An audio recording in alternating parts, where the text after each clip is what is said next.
Nganong napakyas ang rice tarification law? Kay bisan gawas no na ang tanang mga negosyante sa pag-import, kontrolado man gihapon ang industriya sa bugas sumay sa rice cartel.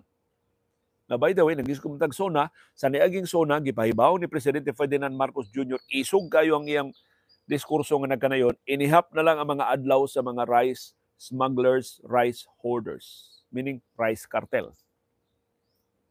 Hapit na lang mo tangkod o sa katuig, sulod buwan, human siyang pahibaw, nagsipat ang ihap sa mga adlaw. Kay nagpabilin, nagpadayong baskog, nagpadayong pagdominar, nagpadayong pagpanghilabot, nagpadayong pagsabotahe sa atong industriya sa bugas, ang rice cartel. Nganong wa mabadlong sa Administrasyong Marcos? Your guess is as good as mine. Hinaot wa nilabot nga gipasangilan ang kasosyo sa bayaw sa presidente.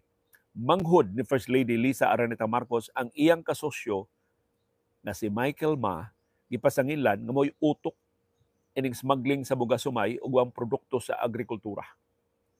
In fact, ipatawag ta ni si Michael Ma, mao ni kasosyo sa manghod ni First Lady Lisa Araneta Marcos nga si Martin Araneta.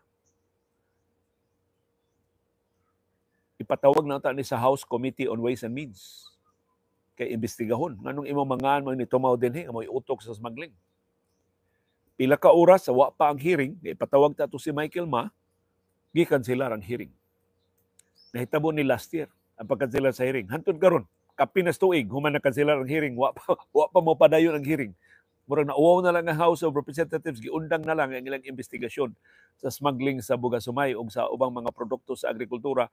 Kay unsa may naong ilang ikaatubang pagpadayon sa public hearing, di man sila kapatawag sa kasosyo sa negosyo sa igsuon ni First Lady Lisa Araneta Marcos ug sa ato bayaw ni Presidente Ferdinand Marcos Jr. Hinaot dili na mo'y rason nganong wa mabungkag ang rice cartel sukwahi sa pasalig ni Presidente Ferdinand Marcos Jr.